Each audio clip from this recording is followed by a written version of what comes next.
नारायणं नमस्कृत्य नरं चैव नरोत्तमं देवीं सरस्वतीं व्यासं ततो जयमुदीरयेत्। प्रपन्नपारिजाताय स्तोत्रवेत्रैकपाणिये ज्ञानमुद्राय कृष्णाय गीतामृतुहे नमः। वसुदेवसुतं देवं कंसचाणूरमर्दनं देवकी परमानंदं कृष्णं वंदे जगद्गुरुं। सभी को नमस्कार। जैसा कि हमने पिछली चर्चा में कहा था कि गीता का अध्ययन करना और गीता को जीवन में जीने के लिए हमें भगवान से भी प्रार्थना करना है, माँ सरस्वती से भी करना है, व्यास जी से भी करना है। और जब हम व्यास शब्द कहते हैं तो केवल वेद व्यास जी से ही अभिहित नहीं होता है। हम जितने गुरुओं से हमने शिक्षा ली है, मैं आपके सामने जो बोलता हूँ वो आखिर मेरे पास कहाँ से आया? या तो मेरे श्रद्धेय सुरेश चंद्र शर्मा जी ने मुझे बताया, या मैंने विवेकानंद जी को पढ़ा, शारदानंद जी को पढ़ा, शिव तत्वानंद जी को पढ़ा, शंकराचार्य जी का कुछ देखा होगा। तो इन सब धर्म में कृतज्ञता बहुत महत्वपूर्ण है। अगर हम ये दावा करते हैं कि जो हम बता रहे हैं वो मेरा है, तो ये अभिमान है और धर्म के विरुद्ध है। सो पहले चरण में ही हम सबसे पहले प्रार्थना करके इनके प्रति कृतज्ञता व्यक्त करते हैं। हम लोग गीता का बड़ा लंबा सेशन हम लोग बात करने वाले हैं, 1 वर्ष तक। सो 1 वर्ष तक बात करने में कुछ अच्छाई भी है और कुछ बुराई भी है। अच्छाई ये है कि हम हर बिंदु पे विस्तार से चर्चा कर सकते हैं, समय की हमारे पास कोई कमी नहीं है। और एक जो इसका ड्रॉबैक है वो ये है कि व्यक्ति का लिंक टूट जाता है। अगर लिंक टूट गया तो फिर सारी चीजें अनर्गल लगने लगेंगी। कभी हमने कुछ कहा, कभी कुछ सुना, कभी कुछ विचार किया। इसलिए आपको एक संकल्प जरूर लेना है कि पूरे वर्ष भर आपको गीता का अध्ययन निरंतर करना है, गीता के बारे में गीता का पठन पाठन निरंतर करना है। और मेरी एक छोटी सी सलाह है कि गीता प्रेस गोरखपुर से एक डायरी आती है जो 365 दिन की होती है, 1 जनवरी को निकल जाती है वो। और उसमें हर पृष्ठ पे 2 श्लोक दिए रहते हैं गीता के। तो 700 श्लोक 365 दिन में कभी एक आध में एक भी श्लोक होता है। अगर आप उस डायरी को अपने पास रख लें, आप अपना दैनिक जो विचार आए वो भी आप उसमें लिखें, और 2 श्लोक प्रतिदिन करते जाएंगे, तो वही क्रम हमारी भी बनता बनता जाएगा। क्योंकि हम लोग हर सप्ताह में लगभग 10 से 12 14 श्लोक की ऊपर बात करते हैं। अभी तक पिछले, आज ये चौथा सत्र है, 3 सत्रों में हमने गीता को के बारे में ये बात की थी कि धृतराष्ट्र ने जब पूछा, पहला अध्याय चल रहा है, धृतराष्ट्र ने पूछा कि सेनाओं के बीच में क्या हुआ। तो दुर्योधन ने दोनों सेनाओं का वर्णन किया, दोनों के सामर्थ्य का वर्णन किया। और उस सामर्थ्य के वर्णन के पीछे से हमने दुर्योधन के मनोविज्ञान को पकड़ने का प्रयास किया कि किस प्रकार अन्याय का पक्ष होने के कारण, ज्यादा सेना होने के बाद भी वो सशंकित था कि हमारी जीत हो पाएगी या नहीं हो पाएगी। फिर शंख ध्वनि हुई, दोनों सेनाओं ने शंख ध्वनि की। और उस समय हम देखते हैं कि अर्जुन पूरी तरह से युद्ध करने के लिए तैयार था। धनुर्उद्यम में पांडवा, धनुष को उठा के खड़ा हुआ था। उस समय उसने कहा कि भगवान, हमें दोनों सेनाओं को हमें निरीक्षण करना है, दोनों को देखना है कि हमसे युद्ध करने कौन आए। अब विशेष बात यह है कि अर्जुन अचानक तो युद्ध में नहीं पहुंचा था। ये तो बड़ी लंबी प्रक्रिया थी। 12 वर्ष का वनवास भी हुआ था, 1 वर्ष का अज्ञातवास भी झेला था, उसके पहले जुआ भी हुआ था, संधि के प्रस्ताव भी हुए थे, 5 गांव भी मांगे गए थे। फिर जब हो गया कि युद्ध होना ही है, तो दोनों पक्षों में राजाओं का बंटवारा भी हो गया था। भगवान कृष्ण के पास गए थे तो दुर्योधन ने उनकी नारायणी सेना मांग ली थी, और अर्जुन के पांडवों के पक्ष में भगवान आए थे अकेले और कहा था कि मैं शस्त्र नहीं उठाऊंगा। तो ऐसा कुछ नहीं था कि कुछ अचानक अर्जुन को पता चला हो कि मेरे सामने मेरे चाचा, मामा, ताऊ, ससुर, पुत्र, पौत्र, पितामह ये खड़े हुए हैं। अचानक तो नहीं था, ये तो पहले से था कि इनके साथ लड़ना है। इसके लिए तो इतने वर्षों से तैयारी हो रही थी पूरी की पूरी। सो गीता का जो माधुर्य है और गीता का जो विशेष बात है वो ये है कि ऐसा कैसे हुआ कि उसको अचानक वो युद्ध से दूर जाने लगा। अचानक उसको वैराग्य, सो कॉल्ड वैराग्य कहेंगे हम इसको, पैदा हो गया। और फिर कृष्ण ने उसको जीवन की वास्तविकता के बारे में, सृष्टि की वास्तविकता के बारे में, जीव के स्वरूप के बारे में, कल्याण के साधनों के बारे में बताना प्रारंभ किया। तो पहला अध्याय आपको बार बार पढ़ के इस चीज को पकड़ने का प्रयास करना है कि वो कौन सी मनोदशा थी जिसके बाद ये कल्याण की बातें शुरू हुई। अब जब अर्जुन ने देखा तो उसके ऊपर जो उसकी प्रतिक्रिया हुई, शरीर कांपने लगा, पसीना आने लगा, खड़े होने में असमर्थ हो गया, भ्रमित हो गया, चक्कर आने लगे, ये सारे जो डिप्रेशन के, विषाद के लक्षण पैदा हुए। ये उसी मनोविज्ञान से पैदा हुए जिस मन के अंदर ये आया कि हम अब जिसके लिए तैयार था लड़ने के लिए, अब हम इस युद्ध नहीं करेंगे। सो इस बिंदु को पकड़ने के बाद ही हम गीता के अगले अध्याय को बहुत अच्छी तरह से पूरी गीता को आत्मसात कर पाएंगे। सो मेरा निवेदन है कि इसको अध्याय को भी सामान्य रूप से बहुत ध्यान नहीं दिया जाता है, इसलिए हम कई बार ये भ्रम में पड़ जाते हैं कि अरे क्या जरूरत थी युद्ध करने की। लोग कहते हैं अहिंसा बहुत अच्छी थी, दोनों दोनों पक्ष जो है मिल बांट के आधा आधा राज करते, मिल के रहते, या जो अर्जुन कह रहा था वो भी ठीक था। तो इनके ऊपर हम विस्तार से बात करेंगे। पर आज स्थिति यह है कि अभी तक हमने अर्जुन के शारीरिक लक्षण जो पैदा हुए थे सेनाओं को देख के उस पर बात की। अब वो शारीरिक लक्षण पैदा हुए थे वो क्या थे, और उसके बाद अर्जुन ने क्या कहना शुरू किया, उसने किस प्रकार के तर्क देना शुरू किए, जो शारीरिक लक्षण थे उसकी प्रक्रिया क्या हुई उसके शब्दों में, उस पर हम आज से शुरू करेंगे। तो आज हम 31वां श्लोक है आपके पास, अगर गीता का गुटका है तो 31वां श्लोक निकाल लीजिए।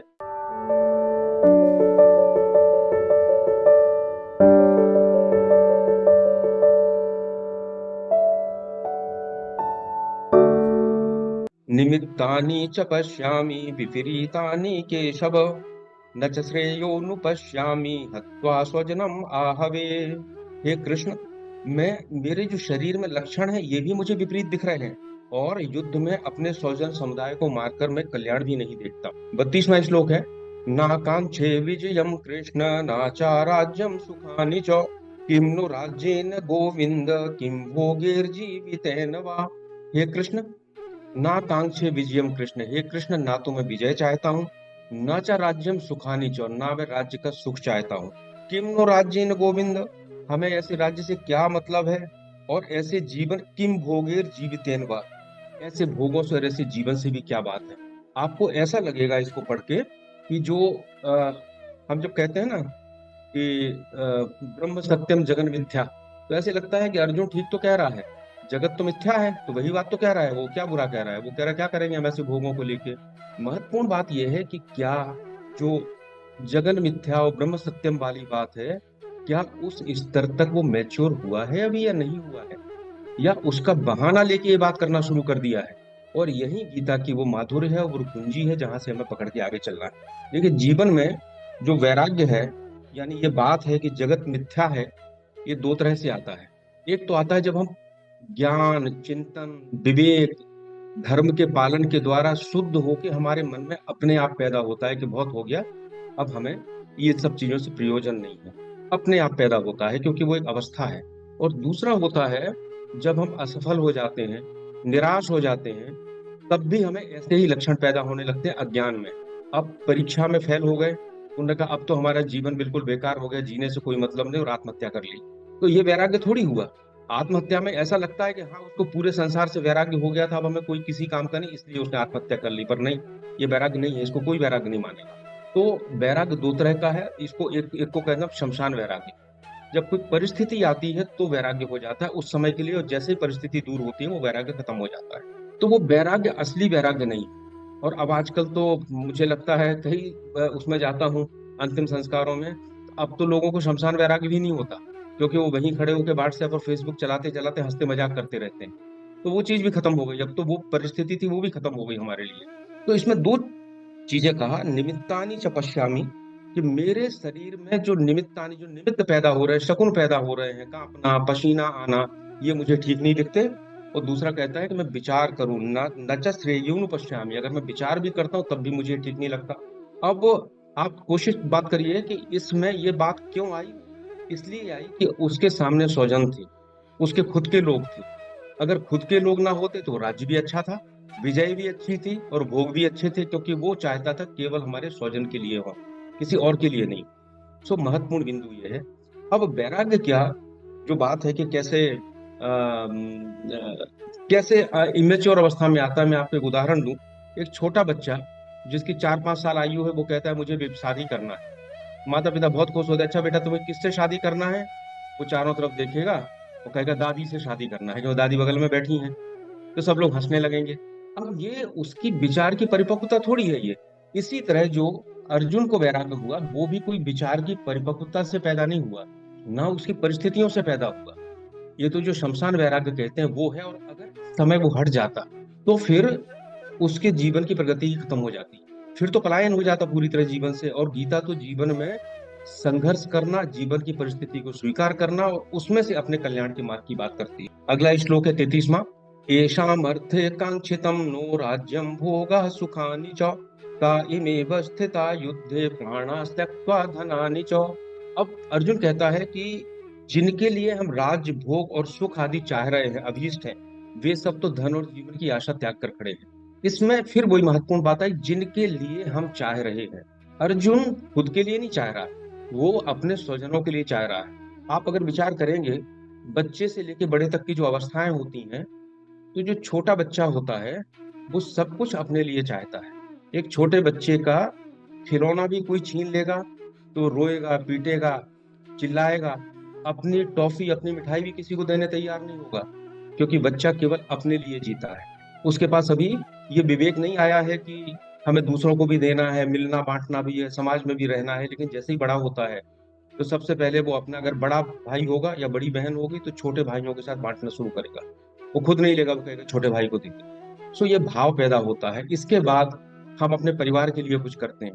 परिवार के बाद हमारा जब भाव और बड़ा होता है तो समाज के लिए, राष्ट्र के लिए और फिर पूरे विश्व के कल्याण के लिए बात करते हैं। तो अर्जुन अपने समय का एक श्रेष्ठ राजा था, हर तरह की विद्या में पारंगत था। तो वो इस स्थिति में पहुंच गया था कि अब वो खुद के लिए नहीं चाह रहा था, अब वो थोड़ा उठ गया था, उससे बच्चे से ऊपर उठ गया था, एक सामान्य व्यक्ति से ऊपर उठ गया था जो खुद के लिए चाहता है। अब वो चाह रहा था अपने परिवार के लिए। सो इस अवस्था को ध्यान रखें, हम में से अधिकतर लोग या तो नीचे की अवस्था में हैं या इस बीच की अवस्था में, इसके ऊपर नहीं। अगले श्लोक में वो अपने रिश्तेदारों का वर्णन करता है। आचार्य पितरः पुत्रास्तथैव च पितामहः मातुलाः श्वशुराः पौत्राः श्यालाः संबंधिनस्तथा। गुरुजन खड़े हैं, चाचा, ताऊ, लकड़े, लड़के, दादा, मामा, ससुर, पौत्र, साले और संबंधी लोग। इसके बाद अगले श्लोक में, एतान्न हन्तुमिच्छामि घन्तोऽपि मधुसूदन अपि त्रैलोक्य राज्यस्य हेतुः किं नु मही कृते। कहता है, हे कृष्ण, हे मधुसूदन, इन लोगों को मारने पर मुझे पृथ्वी तो क्या, अगर तीनों लोगों का राज्य भी मिल जाए तब भी मैं इनको नहीं मारूंगा। अब यहाँ तर्क देना शुरू करता है कि ये तो बहुत छोटा लोक है मेरे लिए, ये तो मेरे लिए इतने प्रिय है कि तीनों लोगों के राज्य के लिए भी इनको नहीं मारूंगा।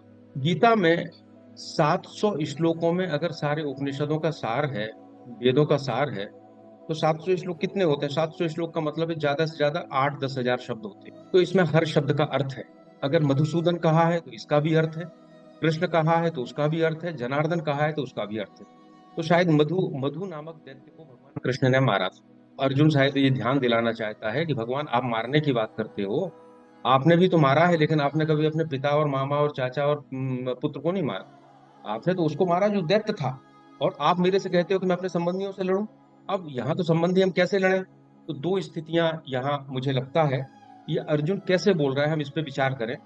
एक तो ये हो सकता है कि अर्जुन बड़े होश में बोल रहा है, सोच समझ के बोल रहा है। और एक हम कह सकते हैं कि अर्जुन बिल्कुल बिना सोचे समझे बेहोशी की हालत में बोल रहा है। अगर आप अगले श्लोक पे आएंगे तो आपको स्पष्ट हो जाएगा। अगला श्लोक कहता है, श्लोक का नंबर है 36। निहत्य धार्त राष्ट्रान्न कापीति स्यात् जनार्दन पापम एवाश्रयेत् अस्मान् हत्वेतान् आततायिनः। इसमें वो कहता है कि धृतराष्ट्र के पुत्रों को मारकर हमें क्या प्रसन्नता होगी, और इन आतताइयों को मारकर तो हमें पाप ही लगेगा। और यहाँ पर एक शब्द आया है, स्यात् जनार्दन। भगवान को यहाँ पे जनार्दन कहा है। सो जनार्दन का अर्थ होता है दुष्ट जनों का अर्दन करने वाला, जो उनको मारता है। सो यहाँ फिर वही बात कही है कि आपने तो मधुदैत्य को मारा, मधुसूदन हो गए। आपने ऐसे जनों को मारा जो आतताई थे, आप जनार्दन हैं। लेकिन मैं इनको कैसे मारूं? और फिर दो चीजें हैं, कौरवों को एक तो आतताई कहा और दूसरों को कहा है कि पापम एवा श्रेय दस्मान, हमें पाप पड़ेगा, हत्वे तान आतताई ना, इन आतताइयों को मारकर पाप पड़ेगा। अगर आप शास्त्रों को देखेंगे तो शास्त्रों में आतताइयों को मारना पाप नहीं माना जाता। और आतताई जो है, आज भी हमारा समाज जो है, जो हमारे कानून है, अगर कोई हत्या का अपराधी होगा तो 302 में फांसी दी जाएगी। आतताई है, और उसको जो फांसी देगा जल्लाद, तो हम ये थोड़ी कहेंगे कि उसको पाप पड़ेगा, उसको भोगना पड़ेगा, क्योंकि आतताई था, इसलिए एक व्यवस्था है। तो यहाँ एक तरफ तो कौरवों को आतताई कहता है, दूसरी तरफ कहता है कि इसमें हमें पाप पड़ेगा। सो मतलब अनर्गल बातें कर रहा है अर्जुन। तो अर्जुन की मना स्थिति ऐसी नहीं है कि वो विचार करे या सोचे। अब आतताई क्या कौरव थे? आतताइयों के 6 तरह के लक्षण शास्त्रों में दिए गए हैं। अग्निदो गरदारश्चैव शस्त्र पाणिर्धनाप्याः क्षेत्र दारा हरश्चैव सेड से आतताइना। 6 हैं जो अग्नि जलाते, अग्नि से नष्ट करते हैं, आग लगा देते हैं। सो आप देखेंगे कि बारनावत में जब पांडव गए थे तो कौरवों ने, दुर्योधन ने आग लगा के लाक्षागृह में उनको मारने का प्रयास किया था। सो पहला लक्षण उनके ऊपर पूरा होता है। दूसरा है गर्दश्चैव, जो जहर देता है, वो भी प्रयास किया। एक बार भीम को जहर भी दे दिया और सरोवर में फेंक भी दिया। तीसरा है शस्त्र पाणिर्धनाप्य, जो शस्त्र लेकर मारने के लिए खड़ा हो। अगर आपको कोई मारने के लिए शस्त्र लेकर खड़ा है तो आतताई ही है, जिससे हमें अपनी जान बचाना है। क्षेत्रदार गृहस्चैव, जिसने राज्य का अपहरण कर लिया है, भूमि का अपहरण कर लिया है, और जिसने पत्नी का अपहरण कर लिया है। सो धन भी अपहरण कर लिया था जुए में। द्रौपदी का भी वन में जयद्रथ ने अपहरण किया था और भरी सभा में द्रौपदी का बहुत अपमान भी किया था। शस्त्र लेके तो हमेशा मारने के लिए तत्पर थे। तो शास्त्र के 6 लक्षण जो हैं वो कौरवों के ऊपर पूरे बैठते हैं। इसके बाद ये मानते हुए भी उनको ये कहना कि इन आतताइयों को मारने पर पाप पड़ेगा, तो शास्त्र के हिसाब से ये एक तरह से विरोधाभासी बातें हैं। और जिससे पता चलता है कि अर्जुन वास्तव में उस मना स्थिति में नहीं था जहां पे वो कुछ विचार कर पाता, कुछ सोच पाता। 37वां श्लोक है। तास्मान् नार्हा वयं हन्तुं धार्तराष्ट्रान् स्वबान्धवान् स्वजनम भी कथम हत्वा सुखिनः स्याम माधव। फिर वो कहते हैं कि हमारे ये तो धृतराष्ट्र के जो पुत्र हैं, ये तो हमारे बांधव हैं, हमारे भाई हैं, और हम अपने ही कुटुंब को, अपने ही लोगों को मारकर कैसे सुखी होंगे। 38वां 39वां श्लोक देखें। 38वां है। यद्यप्येते न पश्यन्ति लोभो वाहत चेतसः कुलक्षय कृतं दोषं मित्रद्रोहे च पातकम् कथं न ज्ञेयम् अस्माभिः पापात् अस्मान् निवर्तितुम् कुलक्षय कृतं दोषं प्रपश्यद्भिर्जनार्दन। वो कहते हैं कि अब देखिए, इसमें एक विशेष बात है कि अब अर्जुन कौरवों के दोष देखने लगा। तो क्या कहता है कि ये तो लोभ से भ्रष्ट हो गए हैं, ये नहीं जानते कि मित्र को मारने से, कुल को मारने से किस प्रकार का दोष उत्पन्न होता है। लेकिन हे जनार्दन, हम लोग तो जानते हैं, तो हम क्यों ना इस पाप से हटने का विचार करें। तो वही बात है कि अब अर्जुन की दृष्टि दुर्योधन के दोषों के ऊपर है। और हम लोग भी संसार में सामान्य रूप से अपने आप को अच्छा बताते हैं, हम तो जानते हैं इसलिए हम नहीं करेंगे, लेकिन ये नहीं जानता सामने वाला। लेकिन अर्जुन को आप देखेंगे तो अर्जुन की दृष्टि इस बात पर तो है कि दुर्योधन का और कौरवों का दोष क्या है, लेकिन इस बात पर दृष्टि अभी उसकी नहीं जा रही कि उसका खुद का दोष क्या है। उस संसार को किस तरह से देख रहा है जिसमें उसने स्वजन और परिजन में पूरी व्यवस्था को बांट दिया है। परिजन को मारने में कोई आपत्ति नहीं, परिजन को कोई सुख नहीं होना चाहिए, परिजन नहीं, परिजन दूसरा। लेकिन स्वजन जो है उसके लिए ही सुख होना चाहिए, उसको हम मार नहीं सकते। इस प्रकार का जो अविवेकपूर्ण विचार और अर्जुन के मन में आया, वो इसी कारण से है क्योंकि अब इस कारण से वो कौरवों का दोष देख रहा है, खुद का दोष नहीं देख रहा। तो इसको हम कहेंगे कि संसार को देखने के हमारे 2 तरीके हैं। इसको जब कहते हैं तो कई लोग बड़ा साधारण सा तर्क करते हैं, इसमें क्या बुराई है भाई, अपने घर का है तो हम उसका पक्ष लेंगे, उसके लिए करेंगे। पर संसार को देखने के 2 तरीके हैं, एक सब्जेक्टिव है, एक ऑब्जेक्टिव है। सब्जेक्टिव को कहते हैं हम आम, आत्मनिष्ठ, और ऑब्जेक्टिव को कहते हैं वस्तुनिष्ठ। सो आप इसको एक साधारण उदाहरण से समझें कि यदि एक सोने का कंगन है, वेदांत में सोने का, रस्सी का और सर्प का बहुत उदाहरण आए हैं, और इसी के द्वारा सारे वेदांत की चीजें समझाई गई हैं, और ये उदाहरण भी वहीं से लिया है। एक सोने का कंगन है, तो जो कंगन लेके किसी सुनार के पास जाता है देने के लिए, तो जो ले जाने वाला है उसकी दृष्टि उस कंगन पे होती है, और सुनार की दृष्टि उसके सोने पे होती है। उसमें आप उसको ईयर रिंग बेच दें, ब्रेसलेट बेच दें, हार बेच दें, कुछ भी बेच दें, वो तो उसको सोने के भाव से लेगा। लेकिन बेचने वाले को कहीं हार दिखेगा, कहीं कंगन दिखेगा।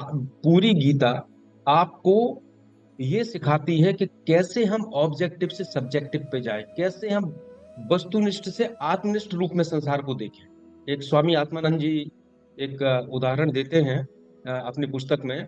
वो कहते हैं कि कोई चिता जल रही है और उसमें जो शव है उसका हाथ बाहर लटक गया, तो उसके हाथ को लकड़ी से ठेल के अंदर करना चाहते हैं, तो उसका पुत्र कहता है अरे धीमे धीमे धीमे से ठेलो इसको अंदर। क्यों? वैसे तो वो मुर्दा है, उसको कोई फर्क नहीं पड़ना। लेकिन जो पुत्र है वो अपने पिता के साथ ऑब्जेक्टिव भाव से जुड़ा हुआ है, तो उसके मन में वो होता है। कंगन बेचने जा रहे हैं, अगर हाथ से गिर जाएगा, टेढ़ा हो जाएगा, तो सुनार को कोई फर्क नहीं पड़ेगा, लेकिन बेचने वाले को ऐसा लगेगा अरे मेरा कंगन है ये टूट गया, ये टेढ़ा हो गया। हर कुछ सोने में कोई फर्क नहीं पड़ना। सो संसार को जब हम ऑब्जेक्टिव या वस्तुनिष्ठ तरीके से देखते हैं, उस दृष्टि को आत्मनिष्ठ या सब्जेक्टिव तरीके से बदलना ही गीता का काम है। और उस दृष्टि के बदलने से ही सारा क्रांति घटित होती है। जब हम उसको वस्तुनिष्ठ तरीके से देखते हैं तो उसमें राग जुड़ता है, द्वेष जुड़ता है। और वही जब इन्होंने अपने परिजनों को, अर्जुन ने देखा, तो उसके साथ ये स्थिति पैदा हुई कि हम इनके लिए ही सब कर रहे हैं, तो इनके खिलाफ तो हम युद्ध नहीं कर सकते। तो ये जो असंतुलन है, जो निरपेक्ष हम नहीं रह पाते हैं वस्तुनिष्ठ देख के, इस असंतुलन को दूर करने का ही गीता का पूरा प्रयास है जीवन में। अब अगला तर्क अर्जुन शुरू करते हैं कि ठीक है, यहाँ तक तो सब बता दिया हमने कि क्या क्या होगा, कैसी हमारी दशा होगी। अब वो कहते हैं युद्ध के परिणाम क्या होंगे। और भगवान को ये वो कहना चाहता है कि साहब ऐसे युद्ध के परिणाम होंगे तो हम युद्ध क्यों करें। और जितने परिणाम अर्जुन ने बताए हैं, अगर आप देखेंगे तो वास्तव में महाभारत युद्ध के वो परिणाम हुए भी। ऐसा नहीं है कि अर्जुन कोई गलत बात कह रहा था, वास्तव में हुए। अब यहाँ फिर वही गूढ़ बात आती है कि जब वही परिणाम हुए तो कृष्ण ने फिर उसको ऐसी शिक्षा क्यों दी कि वो युद्ध करने के लिए प्रवृत्त हुआ, उसकी बात हम गीता में करेंगे। तो अब परिणाम क्या होंगे वो बताता है अर्जुन। 40वां श्लोक है, आप देखें। कुलक्षये प्रणश्यन्ति कुल धर्म सनातन, धर्मे नष्टे कुलम कृत्स्नम अधर्मोऽभिभवत्ययुत। वो कहते हैं पहला दोष बताता है कि इससे कुल धर्म नष्ट हो जाएगा, और कुल धर्म नष्ट होने से संपूर्ण कुल में पाप बढ़ जाएगा। तो कुल धर्म नष्ट होना, देखिए धर्म जो है, ये हमें, हम लोगों ने जब ज्ञान योग की बात की थी तो ये बात आई थी कि जितना भी धर्म पुस्तकों में लिखा हुआ है, ये सारा धर्म जो लिखा है वो अपरा है। और वो आप सीख तो सकते हैं, जान सकते हैं, लेकिन उससे कोई परिवर्तन नहीं आएगा जब तक आप उसको अपने जीवन में परा में परिवर्तित नहीं करें। तो इसको कहते हैं आचार प्रभुवो धर्म। धर्म आचार से चलता है।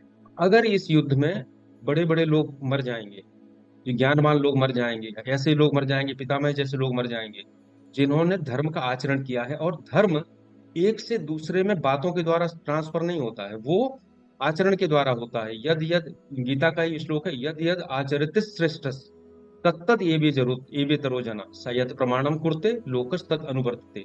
समाज के लोग जैसा जैसा अपने आचरण में लाते हैं, उसी का प्रभाव दूसरों पर पड़ता है और वो उसका अनुकरण करते हैं। इसीलिए हम लोग हमेशा कहते हैं कि वो राम की कथाएं पढ़ो, कृष्ण की कथाएं पढ़ो, बच्चों को विवेकानंद जी को पढ़ो, ताकि आपके सामने एक आदर्श पैदा हो। तो आचार प्रभुवो धर्मा, तो अगर ये सारे बड़े बड़े लोग मर जाएंगे तो धर्म का आचरण करके दिखाएगा कौन नई पीढ़ी को। किताब में लिखा हुआ धर्म धर्म नहीं होता। धर्म तो वो है जो समाज में प्रचलित है। रामकृष्ण परमहंस जी एक उदाहरण देते थे कि एक तोते को खूब राम राम रटा दिया जाए, वो रात दिन राम राम रटे, लेकिन बिल्ली जब उसका गला दबाएगी तो वो टैं ही बोलेगा, राम राम नहीं बोलेगा। इसी तरह से तभी धर्म है जब वो बिल्ली गला दबाए। इसमें जब आगे आप पढ़े गीता में आएंगे तो गीता कहती है कि जो मृत्यु के समय जो शब्द निकलते हैं या जो भाव होता है, वो वही होता है जो जीवन भर आपने किया है। सो जीवन भर अगर धर्म का आचरण है तो धर्म का पालन है, और वही आपको काम आएगा। तो युद्ध में योग मर जाएंगे, विद्वान मर जाएंगे तो क्या होगा? कुलक्षय प्रणश्यन्ति, कुल धर्म धर्म खत्म हो जाएगा। अब दूसरा दोष है अधर्म का बढ़ना। अधर्म की बात यह है, ये प्रकृति को कहते हैं कि पूरी प्रकृति विकार युक्त है। जैसे आप एक कमरे को बंद करके चले जाएं और 2 माह बाद आप कमरे को खोलें, आप जैसा कमरा सजा के गए थे आपको कमरा हमेशा अस्त व्यस्त मिलेगा। आपके बर्तन होंगे तो उस पर धूल चढ़ी होगी। हो सकता है आपका कुछ पुस्तक आप टेबल पर रख के गए थे, वो पुस्तक आपको जमीन पर पड़ी हुई मिले। ऐसा नहीं हो सकता है कि हम कमरे को गंदा छोड़ के जाएं और 2 महीने बाद खोलें तो पूरा जमा हुआ कमरा मिल जाए, संभव ही नहीं। क्योंकि प्रकृति विकार युक्त है। और इस प्रकृति में जब हम रहते हैं, हर चीज अपनी दिशा में जाती है, विकार की दिशा में जाती है। तो जब तक धर्म है तब तक अधर्म दबा रहता है, और जैसे ही धर्म खत्म होता है वैसे ही अधर्म अपने आप, अधर्म को बढ़ने के लिए किसी मदद की आवश्यकता नहीं होती। वो तो प्रकृति की व्यवस्था है, अधर्म अपने आप बढ़ेगा। इसलिए हम लोग अधर्म को रोकने के लिए ही बहुत से उपाय करते हैं, चाहे वो पाप पुण्य की बात हो, पुलिस की बात हो, कि अधर्म ना बढ़ जाए। इस पे हम अगले श्लोक में बात करेंगे। तो पहला तो उसने कहा कि कुल धर्म नष्ट हो जाएगा और इससे अधर्म बढ़ेगा। अब तीसरा दोष बताता है वो अगले में, अधर्माभिर्भात कृष्ण प्रदुष्टन्ति कुल स्त्रियः, स्त्री सुदुष्टा सुवार्ष्णेय जायते वर्ण संकर। ये कृष्ण, जब अधर्म बढ़ेगा तो क्या क्या होगा? तो तीसरा दोष कहता है कि वर्ण संकर संतानें पैदा होंगी। जब सारे पुरुष मर जाएंगे, केवल स्त्रियां बचेंगी, तो स्वाभाविक है उनके विवाह संबंध, जब आपके यहाँ कोई बचे ही नहीं तो कहाँ होंगे? कहीं दूसरे जगह होंगे। तो जो पुरुष होगा उसकी कोई संस्कृति दूसरी होगी, उसकी भाषा दूसरी होगी, उसकी खान पान दूसरा होगा। तो वर्ण संकर संतानें पैदा होगी। तो वर्ण संकर केवल शरीर नहीं है, आहार संकर होता है। दो तरह के आहार को मिला देना, जैसे हम रबड़ी भी खाते हैं तो हमें बहुत अच्छी लगती है, और हम रायता भी पीते हैं तो बहुत अच्छा लगता है। पर क्या रबड़ी में रायता मिलाया जा सकता है? नहीं मिलाया जा सकता। तो रबड़ी में रायता मिला देना आहार संकर हो गया। भाषा संकर है, हम एक भाषा बोलते हैं दूसरी भाषा आ जाती है।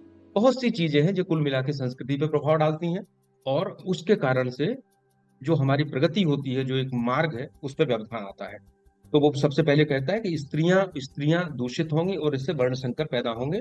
और चौथा दोष कहता है कि इससे स्त्री सु दुष्टासु वार से जायते वर्ण संकर, इससे वर्ण संकर पैदा होंगे। अब हमने जो अभी अधर्म और धर्म की बात की थी, तो मैं बताऊं आपको कि हम लोगों में समाज में तीन श्रेणियों के लोग होते हैं। एक तो वो होते हैं जो देह के स्तर पे जीते हैं, उनको कुछ मतलब नहीं है, उनके पास कोई विचार नहीं है। उनका एक ही स्तर है कि मुझे खाना है, पीना है, मुझे सुख सुविधाएं चाहिए, मुझे दूसरे से कोई मतलब नहीं। ऐसे लोगों के लिए कानून है और पुलिस है, उनके लिए कोई दूसरा तरीका नहीं। कानून है, पुलिस है, और उसी के कारण वो मर्यादा में रहते हैं, समाज के डर के कारण मर्यादा में रहते हैं। दूसरी श्रेणी के लोग वो होते हैं जो थोड़ा विचार करने लगते हैं, और विचार करके वो पाप और पुण्य की बात करते हैं, और वो पाप के डर से और पुण्य के लोभ से मर्यादा में रहते हैं। ऐसे लोगों के लिए अगर पुलिस और कानून ना हो तो पाप पुण्य पर्याप्त होता है उनको मर्यादा में रखने के लिए। और ये जो श्रेणी है बड़ी मध्यम श्रेणी है, और हम में से अधिकतर लोग या तो पहले कारण से या दूसरे कारण से मर्यादा में रखते हैं। आप देखेंगे कि जो सेमेटिक धर्म है, वो इस पाप पुण्य की धारणा से ऊपर नहीं उठे। वो कहते हैं कि जब कयामत का दिन आएगा तो मुर्दे भी कब्रों में से उठ के खड़े हो जाएंगे, और उनका एक न्याय करेगा ईश्वर जो है। देखिए, हम लोग गीता वाले जितने हैं, हम किसी की आलोचना नहीं करते, किसी धर्म की नहीं करते, किसी मत की, किसी संप्रदाय की, किसी उसकी, क्योंकि सर्वशास्त्रमयी गीता सर्व समन्वयी गीता। वो भी एक स्टेज के जो लोग हैं जो पाप पुण्य से डरते हैं उनके लिए है, और केवल दूसरे धर्म नहीं। हिंदू धर्म में भी जो पुराणों की कथाएं हैं वो इसीलिए है कि लोग पाप और पुण्य से डरें, क्योंकि औसत व्यक्ति बिल्कुल नीचे से ऊपर उठा हुआ है, और लेकिन अभी और ऊपर नहीं पहुंचा है। सो वो ईश्वर को एक न्यायी राजा के रूप में देखता है, जो पुण्य देता है, पाप देता है। लेकिन आप आगे पढ़ेंगे, जब गीता आएगी तो कहती है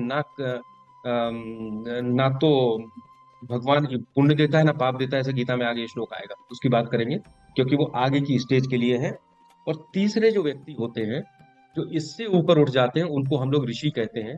और वो ऐसे व्यक्ति होते हैं जो इस पूरे ईश्वर के विधान को देखते हैं कि एक सिस्टम है जिसको वेदों में ऋत कहा गया है, जिसको सत्य कहा गया है, और उस सिस्टम के अंदर वो अपने आप को एक यंत्र के रूप में देखते हैं, एक छोटे से पुर्जे के रूप देखते हैं। और फिर जो जो इस स्तर पे उठे हुए व्यक्ति होते हैं, उनको ये पुलिस से, पाप पुण्य से, इससे ऊपर उठे हुए होते हैं, और वो उस सत्य को जानना चाहते हैं कि जो चल रहा है, जिसके हम अंश हैं, वो क्या है।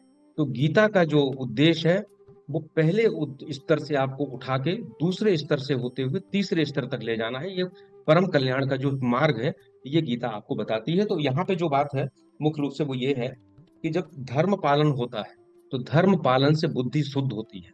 और बुद्धि शुद्ध करने के लिए आगे हम जब बात करेंगे तो कर्मयोग भी है, ज्ञान योग भी है, भक्ति योग भी है। और जब बुद्धि शुद्ध होती है तब विवेक उत्पन्न होता है, अनात्म आत्म का, देह विदेह का, सत असत का। तो ये सारी चीजें आएंगी।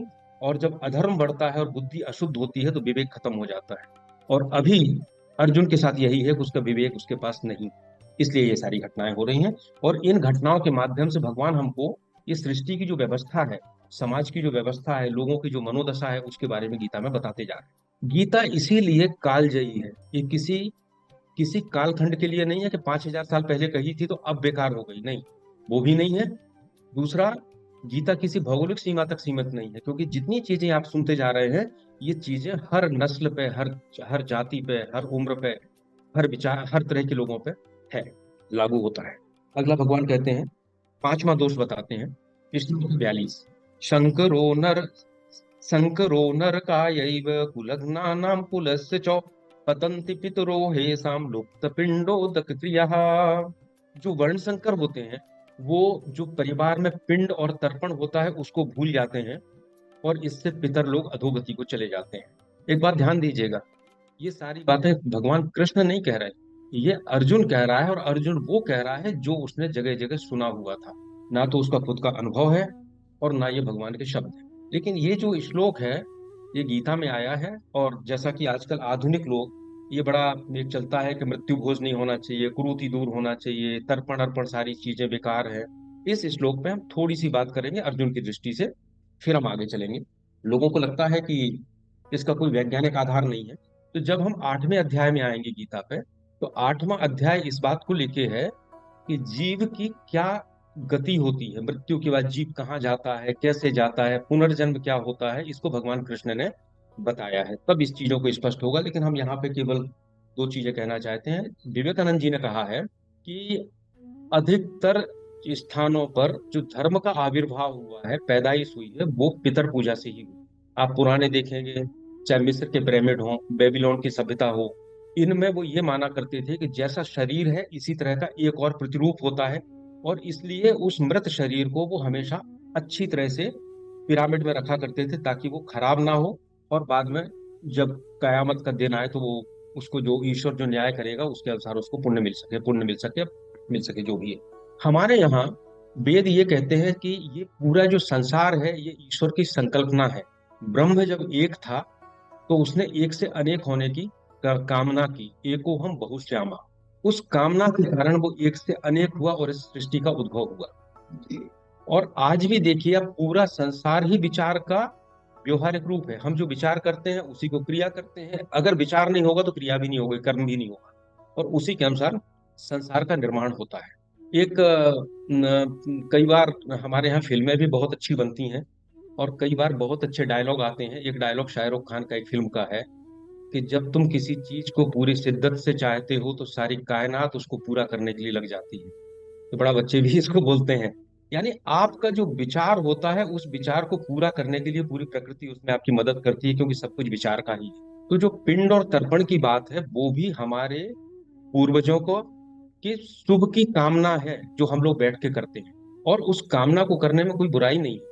इसलिए इसकी सारी व्यवस्था है, और इसी के साथ मंत्रोच्चार करते हैं। उस भावना को हम और तीव्र करते हैं, और प्रयास करते हैं कि अगर हमारे पितर जहां भी हैं उनको कष्ट से मुक्ति मिले, उनको बंधनों से मुक्ति मिले, उनको भोजन मिले अगर वो भूखे हैं तो, उनको जल मिले अगर वो प्यासे हों तो ये सारा, जैसा कि पूरी गीता ही पूरी मनोविज्ञान का ही विस्तार है पूरा। इसी तरह से ये पितर पूजा की बात आई है। और आप रामचरितमानस देखेंगे तो उसमें जब सीता जी बड़ी व्याकुल थी कि राम जी धनुष तोड़ पाएंगे कि नहीं तोड़ पाएंगे, तब आता है कि जही पर जही कर सत्य सनेहु, तेता मिलहि न कछु संदेहु। जिसका जिस पर सही प्रेम होता है वो उसको ना मिले, इसमें कोई संदेह नहीं।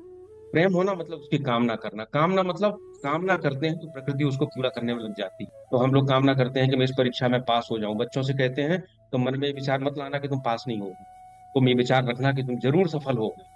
तो उस सफलता में दूसरी शक्तियां भी मदद करने लगती। एक बड़ा अच्छा उदाहरण वाल्मीकि रामायण में है, भावना है ये पूरी।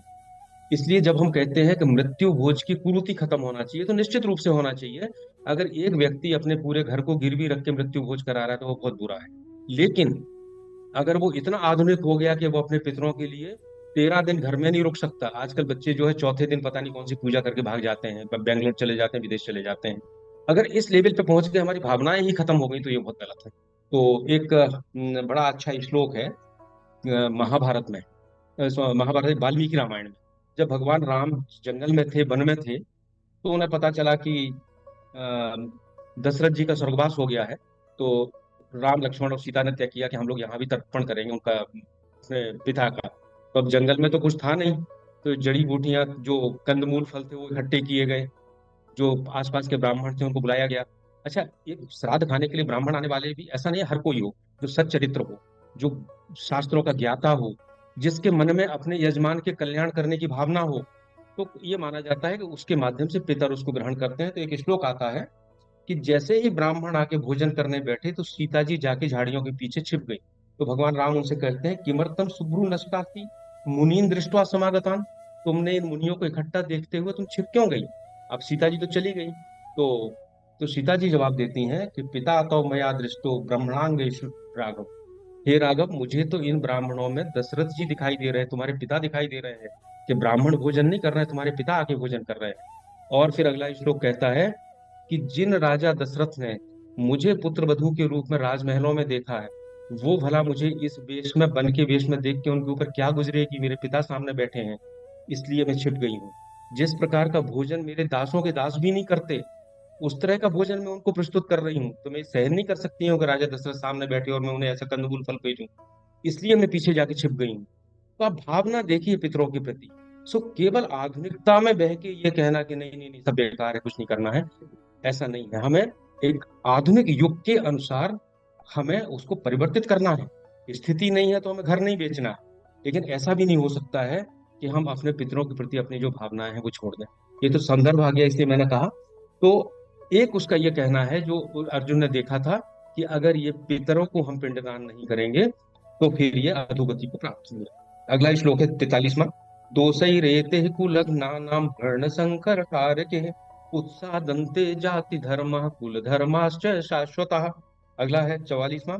उत्सन्न कुल धर्माणाम मनुष्याणाम जनार्दन नरके नियतम वासो भवतीत्य अनुसूश्रम। तो कहते हैं कि इस कारण से वर्ण संकर कारकों के दोषों के कारण जाति धर्म कुल धर्म नष्ट हो जाते हैं। ये अभी पहले श्लोक में भी यही बात कही थी इसके पहले, और अब पुनः दोहराया है। फिर वो कहते हैं कि जिसका कुल धर्म नष्ट हो जाता है ऐसे मनुष्यों का नरक में अनिश्चित काल तक वास होता है। तो इस चीज को बार बार रिइटरेट करके दिखा के वो बताना चाहता है कि कृष्ण मेरी बात से सहमत हो जाए। अब जाति धर्म और कुल धर्म में हमें एक अंतर समझना है, अंतर नहीं समझना, उसकी विशेषता समझना है। धर्म दो तरह के हैं।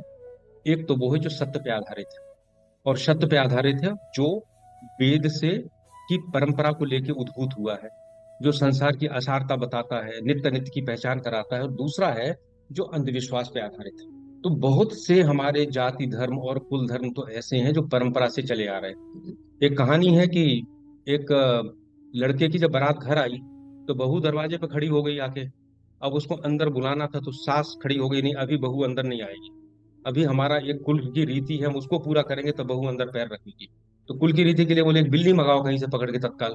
तो बिल्ली खोजी गई, बिल्ली आई, तो बिल्ली को उसने पकड़ा, उसके ऊपर एक छबला रख दिया, डब एक एक टोकनी रख दी, उसको दबा दी। बोले अब बहू अंदर आ सकती। बोले तो हमारे यहाँ की रीति है कि बहू आएगी तो एक बिल्ली पकड़ेंगे, उसको एक डलिया से दबाएंगे, इसके बाद ही बहू अंदर आएगी। हुआ यह था कि जब वो सास कभी बहू बन के आई थी, जब सास भी कभी बहू थी, तो उसके घर में उसकी सास ने एक बिल्ली पाल रखी थी, बड़ा उत्पात करती थी। अब जब बहू अंदर आ रही है, पूजा की थाली रखी है, बिल्ली अगर उसको परेशान करेगी तो वो क्या कहेगी? वो कहेगी इसको, बिल्ली को कहीं बंद कर दो। हमारे यहाँ भी कल एक कार्यक्रम था तो हमारा कुत्ता बहुत भौंक रहा था, तो हमने उसको बाहर के कमरे में बंद कर दिया कि इतने लोग आ रहे हैं तो जान खा जाएगा। तो सास ने समझा कि ये तो हमारी परंपरा है, बहू तभी अंदर आएगी जब हम इसको डलिया से ढक देंगे बिल्ली को। सो जाति धर्म और कुल धर्म जो सत्य पे आधारित है और जो कुरीति पे आधारित है, ये हमें विवेक से सोचना है कि क्या है। तो अभी जो है, जब जाति और कुल धर्म की अर्जुन बात कर रहा है तो वो इस चीज को विभेद नहीं कर पा रहा है कि दो अलग अलग क्या है, वो सबको समझ रहा है, इसलिए कह रहा है वो नष्ट हो जाएंगे। 45वां श्लोक है। अहोबत महत पापम कर्तुम व्यवसिता वयम यद राज्य सुख लोभेन हंतुम स्वजनम उद्यतः। वो कहता अहो बत, अहो मतलब आश्चर्य हो गया, वत बड़ा खेद है, हमें इतना खेद है। अब निष्कर्ष दे रहा है, इतना सब कहना निष्कर्ष दे रहा है कि हम लोग बुद्धिमान होकर भी इस महान पाप को करने के लिए तैयार हो गए कि राज्य के सुख के लिए हम अपने स्वजनों को मारने के लिए उद्यत हो गए। अभी तक देखिए भगवान कुछ बोले नहीं है, एक भी शब्द नहीं बोले, उसने अपना शरीर का भी वर्णन हो गया, उसने क्या परेशान, क्या क्या उसके परिणाम होंगे वो भी बता दिया, सब कुछ बता दिया, भगवान चुप हैं। ये भी बात है कि एक बार भड़ास निकल जाए पूरी, ये कहता क्या क्या है, इसके मन में है क्या क्या बातें, इसके बाद भगवान शुरू करेंगे। 46वां श्लोक है जो इसका चरम है। यदि माम अप्रतीकारम अशस्त्रम शस्त्र पाणेय धार्त राष्ट्रारण्य हन्युस्तन्मे क्षेम तरम भवेत्। यदि मैं शस्त्र डाल दूं, मेरे हाथ में शस्त्र ना हो, और धृतराष्ट्र के पुत्र मुझे मार दें तो भी मेरे लिए ये उचित होगा। तो अब आप देखिए, जब शुरू हुआ था तो धनुर उद्यम में पांडव धनुष लेके युद्ध के लिए उद्यत था, और अब तो ये कहने लगा कि यार ठीक है हम तो कुछ नहीं करेंगे, हमें ही मार दो वही ज्यादा अच्छा है, इस दशा में पहुंच गया। और सबसे आखिर का श्लोक है पहले अध्याय का। संजय उवाच एव मुक्तार्जुन संख्ये रथोपस्थ उपाविशत् विसृज्य सशरम चापम शोक संविघ्न मानसः। इस प्रकार शोक से उद्विग्न होकर वो धप से रथोपस्थ उपाविशत, रथ के बीच पीछे का जो भाग होता है रथोपस्थ, उपाविशत धप से बैठ गया वहां पे। तो उसकी स्थिति ये हो गई कि अब जो है हम कुछ नहीं करेंगे, हमने निष्कर्ष भी दे दिया, अपनी चीजें बता दी, और हमने इसको तब से बैठ भी गया या कुछ नहीं किया, शस्त्र भी छोड़ दिया। यहाँ पे पहला अध्याय खत्म होता है। मुझे एक घटना याद आती है, मैं आपको छोटा सा बता दूं। एक आजकल जैसे मैंने पहले कहा कि बच्चा शादी की बात करता है, इसी तरह जब हम परिपक्व नहीं होते और उस समय बातें करते हैं, आजकल तो सोशल मीडिया के जमाने में बहुत जोर है नए नए लोगों का, नए नए लोग नई नई बात करते हैं। वो जिन्होंने कभी गीता को हाथ नहीं लगाया वो गीता की भी बात करते हैं, जिन्होंने शंकराचार्य की परंपरा को कभी समझने का प्रयास नहीं किया, जिन्होंने किसी शास्त्र को हाथ नहीं लगाया, वो शंकराचार्य की आलोचना करते हैं। तो ये तो तमाशा मचा हुआ है। एक इसी तरह के एक बाबा जी थे जिन्होंने गीता पे लिखना शुरू किया। तो उन्होंने जो पहले दिन लिखा उसमें उन्होंने लिखा कि जो गीता अर्जुन को अहिंसा नहीं सिखा सकी, वो गीता हमारे लिए बेकार है। तो मैंने कुछ उनको जवाब दिया तो उन्होंने मुझे ब्लॉक कर दिया। तो गीता को समझने के लिए पात्रता, धैर्य, जीवन में आचरण, क्योंकि अभी तक तो अभी हम केवल मानसिक अवस्था की बात कर रहे हैं, लेकिन जब हम गीता के तत्व की बात करेंगे, जब भगवान शुरू करेंगे, तो उसको सहने के लिए ये सारी चीजें आवश्यक है। मेरा आपसे पुनः प्रार्थना है कि लगातार आप गीता प्रेस गोरखपुर की अगर डायरी अपने पास रखते हैं, तो आप दैनंदिनी, गीता दैनंदिनी नाम है उसका, उसके माध्यम से आप निरंतर प्रयास करते रहेंगे तो हम लोग और सार्थक चर्चा कर पाएंगे। आज बस इतना ही। इति श्री कृष्णार्पणमस्तु। मैं एक दो बड़े कॉमन से प्रश्न हैं ओम प्रकाश जी। ये जो मतलब समाज है और आधुनिकता है वो इस बात को हमेशा आपके सामने लेकर आती है। एक पहला प्रश्न ये है कि विभीषण विभीषण ने सही का साथ दिया था, लेकिन उसको आज भी उसको हम एक निगेटिव कैरेक्टर के रूप में देखते हैं। किसी को हम विभीषण होने की सलाह नहीं देते, जबकि उसने भगवान राम की सहायता की थी। तो जो अभी आप कह रहे थे कि उससे कुछ थोड़ा सा हमको विपरीत सा लगता है, तो यह इसको आप स्पष्ट करना चाहेंगे कि विभीषण के निगेटिव रूप में क्यों देखा जाता है, जबकि उसने तो सत्य का साथ दिया था। और दूसरा, ये जो आत्मनिष्ठ वर्सेस वस्तुनिष्ठ आपने बोला, सब्जेक्टिव वर्सेस ऑब्जेक्टिव, लेकिन हम लोग तो हमेशा अपने लोगों से कहते हैं, जब भी कोई बात करते हैं, हम अपनी ओपिनियन देना तो हम लोग कहते हैं ना, बी ऑब्जेक्टिव बी ऑब्जेक्टिव, तो हम उसको ऑब्जेक्टिव रहने की सलाह देते हैं। यहाँ आप कह रहे हैं कि हम उसको आत्मनिष्ठ सब्जेक्टिव बनाना चाहते हैं। तो ये दो प्रश्न बड़े इंपॉर्टेंट हैं इस पूरे संदर्भ में। इन पर मतलब बहुत सारी आशंकाएं हैं लोगों के मन में, ऐसा मैं लगता है मुझे, बहुत से लोगों से हम जब बात करते हैं समझ में आता है। इन दो प्रश्नों पर यदि आप कुछ प्रकाश डालेंगे तो बड़ा अच्छा रहेगा। सर, दोनों प्रश्नों का मेरे हिसाब से एक ही उत्तर है। वो एक उत्तर है, उसके पहले हम आपको बताएं कि गीता में जो समन्वय किया गया है वो सभी चीजों का किया गया, लेकिन सबसे ज्यादा जोर कर्मयोग पे दिया गया। क्यों? क्योंकि समाज का जो बहुत बड़ा भाग है वो जिस स्तर पे जी रहा है उसके लिए कर्मयोग ही महत्वपूर्ण है, इसलिए सबसे ज्यादा जोर उस पर दिया गया। तो जो विभीषण की बात आप करते हैं, अगर विभीषण की बात को आप परमार्थिक दृष्टि से देखेंगे, जीवन के लक्ष्य की दृष्टि से देखेंगे, तो उसने बहुत अच्छा किया था कि भगवान राम का साथ दिया था और अपना जीवन धन्य कर लिया था, कल्याण के मार्ग पर था। लेकिन आप उसको व्यवहारिक दृष्टि से देखेंगे, अगर हर व्यक्ति ये तय करने लगे और अपने भाई के साथ धोखा करने लगे, तो जो व्यक्ति अभी देह के स्तर पे जी रहा है, जो संसार का बहुतायत है, उसके लिए वो गलत हो जाएगा। सो विभीषण का काम परमार्थिक दृष्टि से, जो ऋषि की अवस्था पे पहुंच गए हैं, जो विचारों को क्रॉस कर चुके हैं, उनके उस अवस्था के लिए सबसे अच्छा है और सत्य भी वही है। परंतु ऐसा कहा जाता है कि अगर इसको छोटे अवस्था वाले लोग भी उसको यथावत लेना शुरू कर देंगे, तो फिर हमारी जो मर्यादा है, व्यवस्था है समाज की, वो भंग होने का डर है। तो चूंकि समाज में बहुतायत ऐसे लोगों की है, इसलिए कहा जाता है कि विभीषण को आदर्श नहीं मानते, लेकिन परमार्थिक दृष्टि से उसको आदर्श माना जाता है, व्यवहारिक दृष्टि से नहीं माना जाता। दूसरा आपका है एक विभीषण का था, दूसरा प्रश्न है सर। आत्मनिष्ठ और वस्तुनिष्ठ की हाँ, बात करते हैं तो हम लोग वस्तुनिष्ठ। लोगों से तो बोलते हैं बी सर, वही ऑब्जेक्ट, वही भी बी वही ऑब्जेक्ट। बात है कि जब हम संसार शुरू करते हैं, तो हम वस्तुनिष्ठ ही होते हैं, और अगर वस्तुनिष्ठ नहीं होंगे तो संसार चल नहीं पाएगा। अगर हमें परिपक्व अवस्था प्राप्त नहीं हुई और हमने कहा कि सब में आत्मा की बात हमने केवल बुद्धि से सोच ली, तो हमारे संसार के क्रियाकलाप नहीं चल पाएंगे। अभी भी हमें अपने पुत्र का पालन पोषण करना है, पर हम ये नहीं कर सकते व्यवहारिक रूप से कि सारा पैसा जो है हम दूसरों को बांट दें और कहें ये तो सब में आत्मा देख रहा हूँ मैं एक साथ। ऐसा व्यवहारिक रूप से संभव नहीं है। सो जब हमारी अवस्था उस अवस्था तक चली जाएगी, तब हमारा लक्ष्य वस्तुनिष्ठ होना है, सब्जेक्टिव होना है, आत्मनिष्ठ होना है। लेकिन संसार जो है वस्तुनिष्ठ से ही शुरू होगा। इसको हम एक उदाहरण से बताते हैं कि एक बच्चा जो है, पैदल चलना शुरू करता है तो वो सबसे पहले 3 पहिए की गाड़ी से चलता है, लेकिन बड़ा हो जाता है तो उस गाड़ी को छोड़ देता है, फिर गाड़ी से नहीं चलेगा, फिर वो अपने दोनों पैर पे चलेगा। सो गाड़ी बुरी नहीं है, गाड़ी आवश्यक है, तभी वो चलना सीख पाएगा। सो पहले भाई के साथ प्रेम करना आवश्यक है। इसके बाद अवस्था आएगी जब परमार्थिक रूप से अगर हमें सत्य दिखाई देता है तो हम भाई को छोड़ दें, जैसा विभीषण ने रावण को छोड़ दिया। इसी प्रकार से दूसरे उदाहरण में भी यही बात लागू। धन्यवाद ओम प्रकाश। सर हम इसको एक लाइन में ये कह सकते हैं कि अ, आत्मनिष्ठ होने की जो यात्रा है वो वस्तुनिष्ठ से ही शुरू होती है। और अर्जुन की गलती ही ये थी कि वो उस यात्रा पे तो निकला नहीं था और कहने लगा था कि हम वस्तुनिष्ठ हो गए। तो ये जो जो शमशान वैराग्य का या जो परिपक्व हुए वगैरह जो बात आती है वही ये है। इसलिए सारी अवस्थाओं का अपना अपना महत्व। जी जी, धन्यवाद, बहुत सही बात कही आपने। किसी के मन में कोई प्रश्न हो अभी भी कह सकता है। सर नमस्कार। जी जी बोलिए। नमस्कार। हाँ, सर एक मन में शंका थी कि धर्म और निर्धर्म, इसमें हम कैसे अंतर करेंगे, श्रेष्ठ कौन है? नहीं, धर्म देखो, अब अभी हम लोग आएंगे जब इसमें गीता में बड़ी विशद विवेचन इसकी हुई है। निज धर्म, धर्म जो है एब्सलूट नहीं होता। धर्म आपके परिस्थिति के अनुसार, आपके कर्तव्य के अनुसार, आपके दायित्व के अनुसार बदलता रहता है। वही कृष्ण जयद्रथ को मरवाने के लिए आकाश में सूर्य को छिपा देते हैं और जयद्रथ मारा जाता है। तो वैसे तो धोखा है, लेकिन हमने इसको धर्म माना, क्योंकि धर्म एब्सलूट नहीं होता कि केवल यही धर्म होगा। धर्म बदलता रहता है। पूरा महाभारत इसी बात के लिए। तो आपने जो निजधर्म की बात की है, निजधर्म और धर्म में कोई अंतर नहीं है। निजधर्म को हम ये कह सकते हैं कि जो हमारी प्रवृत्ति होती है, जो हमारी प्रवृत्ति होती है उस प्रवृत्ति के अनुसार जो काम हमें मिला है उसको हम निजधर्म कह सकते हैं।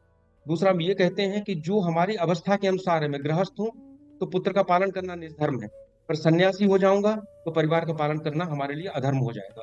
सो निजधर्म हर परिस्थिति में बदलता है, उसको हमें तय करना है। उसी के लिए हमें विवेक चाहिए कि धर्म आज की स्थिति में क्या है। धन्यवाद। Thank you. तो धर्म एक बृहद टर्म है जिसके अंदर फिर आप देखेंगे तो आपात धर्म अलग है। आपका जो ड्यूटी होती है, कर्तव्य होता है, उसका धर्म अलग है, परिवार का अलग है, जो बहुत सारे। लेकिन हम बहुत डिटेल में इसमें बात करेंगे जब गीता पे इस बात पे आएंगे तो।